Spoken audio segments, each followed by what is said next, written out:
एक गरीब किसान का बेटा जो सिनेमा हॉल में चौकीदारी करके महीने के सिर्फ 90 रुपए कमाता था, कौन यकीन करेगा एक दिन वो ऐसी कंपनी खड़ा कर देगा जिसकी टर्नओवर 5,000 करोड़ रुपए से भी ज्यादा की होगी। सुनने में ये थोड़ी फिल्मी कहानी सी लगती है, लेकिन इसे सच कर दिखाया है 10वीं पास चंदू भाई ने, जिनके पास एक समय किराए के लिए 50 रुपए तक नहीं थे, लेकिन थिएटर की सीट साफ करके, फिल्मों के पोस्टर्स लगा के और कैंटीन में सैंडविच बेचकर ये गरीब लड़का आखिर इतना सफल कैसे हो गया कि गुजरात की सबसे बड़ी वेफर कंपनी बालाजी वेफर्स का मालिक बन बैठा। ये सफर कितना स्ट्रगल से भरा रहा और इन्होंने कौन सी स्ट्रैटेजीज अपनाई कि इनका सबसे बड़ा कॉम्पिटिटर लेज भी इनके सामने हारता चला गया, सब कुछ हम डिटेल में जानने वाले हैं आज की इस वीडियो में। एक्चुअली बात है 1972 की, जब गुजरात के जामनगर जिले के एक छोटे से गांव के अंदर पोपट रामजी भाई विरानी नाम के एक गरीब किसान रहते थे, जो कि खेती करके ही अपने परिवार का पेट पालते। इन्हें खेतों के ही सहारे जैसे तैसे गुजारा हो रहा था, लेकिन एक साल ऐसा आया कि उनके एरिया में बारिश ही नहीं हुई और सारी फसलें बर्बाद हो गई। और फिर इसके बाद भी कभी सूखा तो कभी बिन मौसम बरसात ने पोपट रामजी भाई और उनके परिवार का जीवन मुश्किल में डाल दिया था। और फिर इन्हीं सभी प्रॉब्लम से ही तंग आकर उन्होंने 20,000 रुपए में अपनी पुश्तैनी जमीन बेच दी और फिर मिले पैसों को अपने 3 बेटों चंदू भाई विरानी, नेकजी भाई विरानी और भीखू भाई विरानी को बांट दिया, ताकि वो इनसे कोई व्यापार शुरू कर सके। पिता से पैसे मिलते ही 15 साल के चंदू भाई अपने दोनों भाइयों को लेकर राजकोट चले गए और वहां उन्होंने एग्रीकल्चरल प्रोडक्ट्स और फार्म इक्विपमेंट का व्यापार शुरू किया। अब डीलर को भी पता था कि इन्हें बिजनेस का कोई खास नॉलेज है नहीं, इसीलिए उसने महंगे दामों पर इन्हें नकली फर्टिलाइजर बेच दिया। इस तरह से चंदू भाई का अपना पहला वेंचर 2 सालों के अंदर ही बंद हो गया और तीनों भाई सड़क पर आ गए। अब दोस्तों, यहाँ से गांव लौटने का तो कोई मतलब था नहीं, क्योंकि वहाँ कुछ बचा ही नहीं था, इसीलिए ये लोग राजकोट में रहकर ही काम ढूंढने लगे। लेकिन क्योंकि ये ज्यादा पढ़े लिखे थे नहीं, इसीलिए इन्हें कोई अच्छी जॉब नहीं मिल पाई। और इस टाइम पर फाइनेंशियल ट्रबल्स भी इतने ज्यादा बढ़ गए थे कि वो अपने घर का किराया जो सिर्फ 50 रुपए था वो भी पे नहीं कर पा रहे थे, और इसकी वजह से मकान मालिक ने भी उन्हें बाहर का रास्ता दिखा दिया। हालांकि कुछ समय बाद चंदू भाई को एस्ट्रॉन नाम के एक सिनेमा हॉल में चौकीदारी का काम मिला, जिसकी सैलरी थी महीने के 90 रुपए।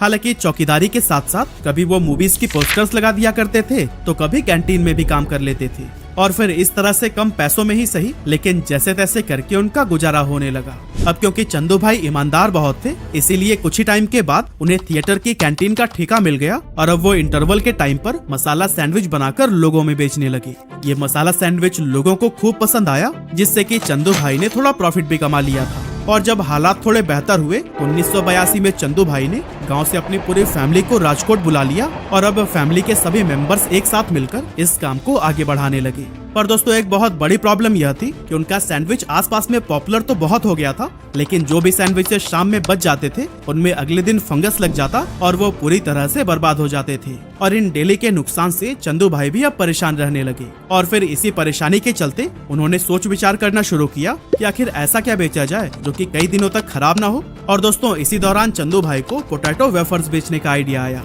चंदू भाई ने ये आलू के पतले चिप्स किसी वेंडर से खरीदने के डील की और अपने कैंटीन में बेचने लगे। लेकिन आगे चलकर इस बिजनेस में भी उन्हें यह प्रॉब्लम फेस करनी पड़ी कि वेंडर टाइम पर उन्हें सप्लाई ही नहीं करता था, और फिर जब लोग इंटरवल में आकर चिप्स मांगते तो कई बार वो कैंटीन में अवेलेबल ही नहीं होते थे। कभी सप्लाई में डिले और कभी टूटे फूटे पोटैटो वेफर्स की वजह से चंदू भाई बहुत ज्यादा तंग आ गए और फिर उन्होंने सोचा कि अब वो किसी वेंडर के भरोसे न रहकर खुद का ही चिप्स बनाकर बेचेंगे। उस टाइम पर चंदू भाई के पास 10,000 रुपए की सेविंग्स थी और इन्हीं पैसों की ही मदद से उन्होंने 1982 में अपने बरामदे में एक छोटा सा टीन शेड लगाया और रात में कैंटीन बंद करने के बाद पोटैटो वेफर्स खुद ही बनाने लगे।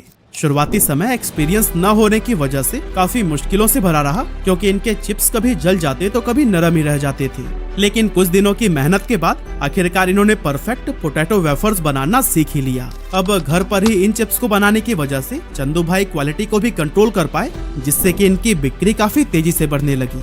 इनके पोटैटो वेफर्स की लोकप्रियता को देखकर थिएटर ऑनर ने चंदू भाई के साथ में पार्टनरशिप कर ली और जल्द ही ये 3 अलग अलग थिएटर्स की कैंटीन को भी चलाने लगे। इस तरह से अब चंदू भाई का काम निकल पड़ा और इनके पोटैटो वेफर्स की डिमांड भी बढ़ती ही चली गई। कुछ ही समय में इन्होंने 25 से 30 मर्चेंट्स को भी अपने चिप्स सप्लाई करने शुरू कर दिए और फिर धीरे धीरे ये पूरे राजकोट में पसंद किए जाने लगे। लेकिन दोस्तों, मार्केट में और भी कई सारे लोग थे जो कि वेफर्स बनाकर बेच रहे थे। ऐसे में अपनी अलग पहचान बनाने के लिए चंदू भाई ने 1984 में अपने पोटैटो वेफर्स को एक नाम देने की सोची और फिर नाम का आइडिया उन्हें उनके कैंटीन के बगल में मौजूद एक हनुमान मंदिर बालाजी से मिला और फिर इस तरह से बालाजी वेफर्स नाम के अंडर उनके ये पोटैटो वेफर्स आने लगे।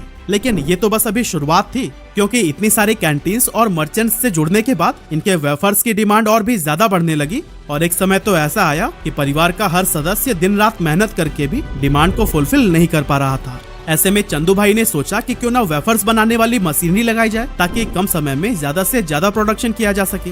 इसी सोच के साथ जब वो मशीन खरीदने पहुंचे तो उन्हें पता चला कि ये तो बहुत ही ज्यादा महंगी है, लेकिन इतने पैसे तो उनके पास थे ही नहीं। तो आखिर अब क्या किया जाए? काफी सोचने समझने के बाद उन्होंने मशीन की फंक्शनिंग को समझना शुरू किया और जब उन्हें समझ आ गया कि ये काम कैसे करती है तो इन्होंने करीब 5,000 रुपए में बाजार से अलग अलग पार्ट्स खरीदकर खुद ही अपने लिए पोटैटो पिलिंग और चॉपिंग मशीन बना डाली। और दोस्तों अगले कुछ सालों तक इसी मशीन के सहारे ही इनका काम चलता रहा और इनका व्यापार भी ग्रो करता गया। राजकोट में एक्सपेंशन के बाद अब चंदू भाई चाहते थे कि इनके वेफर्स देश के बाकी एरियाज में भी पॉपुलर हों, लेकिन इसके लिए जरूरत थी एक बड़े लेवल पर प्रोडक्शन की। इसीलिए 1989 में इन्होंने बैंक से करीब लाख रुपए का लोन लिया और गुजरात का सबसे बड़ा पोटैटो वेफर्स प्लांट खोला।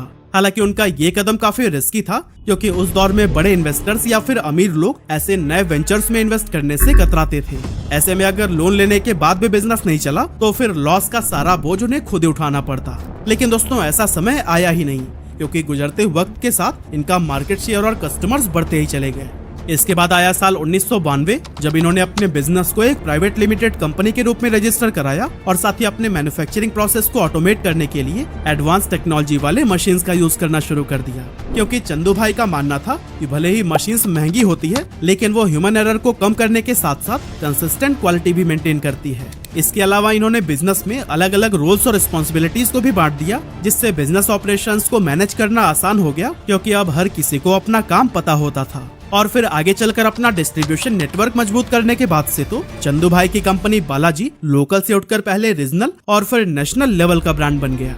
हालांकि उस टाइम मार्केट में अंकल चिप्स, सिम्बा और बिन्नीज जैसे कई सारे बड़े बड़े ब्रांड्स थे, जिनके सामने किसी भी नए प्लेयर के लिए अपनी जगह बनाना बिल्कुल भी आसान नहीं था। लेकिन बालाजी ने अपनी मेहनत, लगन और बेहतरीन क्वालिटी के जरिए अपने प्रोडक्ट्स को मार्केट में पॉपुलर बना दिया। क्योंकि जहां उनके कॉम्पिटिटर्स अभी भी ट्रेडिशनल तरीके से चिप्स बना रहे थे, बालाजी ने इनोवेटिव तरीके को अपनाकर मार्केट में अपने ब्रांड को मजबूती से एस्टेब्लिश कर लिया था। और दोस्तों पता है, इनकी बढ़ती ग्रोथ को देखते हुए एक मल्टीनेशनल कंपनी ने ऑफर किया कि चंदू भाई 4,000 करोड़ रुपए में अपनी कंपनी को बेच दे, लेकिन चंदू भाई ने इस डील से साफ इनकार कर दिया।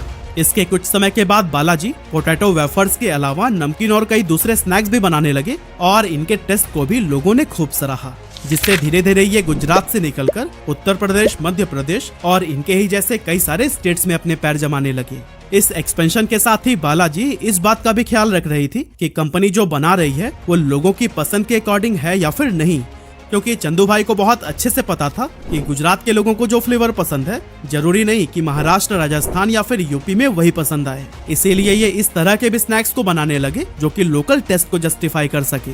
यह काम प्रॉपर तरीके से होता रहे, इसके लिए इन्होंने अलग अलग स्टेट्स में अपनी मैन्युफैक्चरिंग यूनिट सेटअप की, जिनमें से 3 गुजरात के राजकोट, वलसाड़ और वडोदरा में, तो वहीं एक मध्य प्रदेश के इंदौर में लोकेटेड है। और इन मैन्युफैक्चरिंग यूनिट की कैपेसिटी हर दिन 1,000 क्विंटल्स पोटैटो वेफर्स और 5,000 क्विंटल्स नमकीन बनाने की है, जो कि दिखाती है कि इन्होंने कितना बड़ा प्रोडक्शन सेटअप तैयार किया है।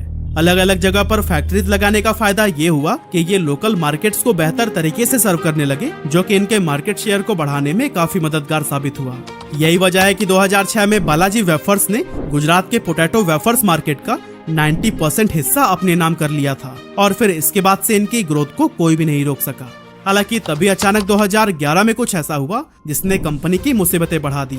असल में बालाजी के सबसे बड़े कॉम्पिटिटर पेप्सिको ने इनके ऊपर केस फाइल कर दिया। पेप्सिको का आरोप था कि बालाजी ने उनके लेज मैक्स चिप्स के डीप रिच डिजाइन को अपने रंबल नाम के एक वेफर में इस्तेमाल किया है। इस बात के लिए पेप्सिको ने ना तो कोई वार्निंग दी और ना इसके बारे में बालाजी से कोई बातचीत की, बल्कि फौरन ही कंपनी पर डिजाइन इन्फ्रिंजमेंट का केस ठोक दिया।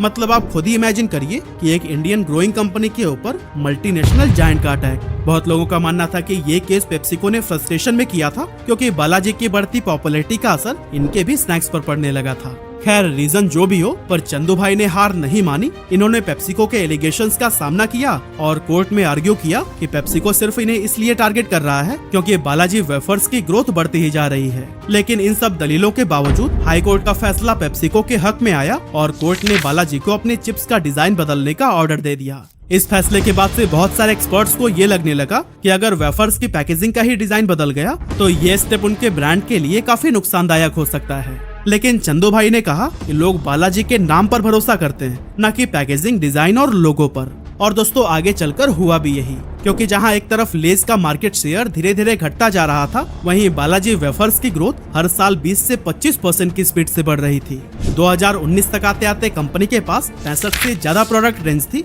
और इनकी रीच छोटे छोटे गाँव से लेकर बड़े बड़े शहरों तक फैल चुकी थी।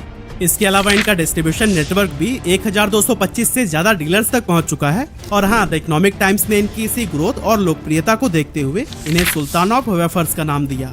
आज बालाजी वेफर्स में हजारों लोग काम करते हैं और कंपनी की बिजनेस फिलॉसफी है कि वो हर एक मेंबर को फैमिली की तरह ट्रीट करते हैं और साथ ही कस्टमर्स को भी value for money product provide करते हैं। और दोस्तों इनकी इसी फिलॉसफी ने ही इन्हें लोगों के बीच एक वफादार और भरोसेमंद ब्रांड बना दिया है। हालांकि यहाँ तक पहुँचने के लिए चंदू भाई ने कुछ ऐसी बिजनेस स्ट्रैटेजीज पर भी काम किया है जिसके चलते इनके कॉम्पिटिटर्स इन्हें कभी भी हरा नहीं सके। और इन्हीं स्ट्रैटेजीज में से पहली है लोकल फ्लेवर्स।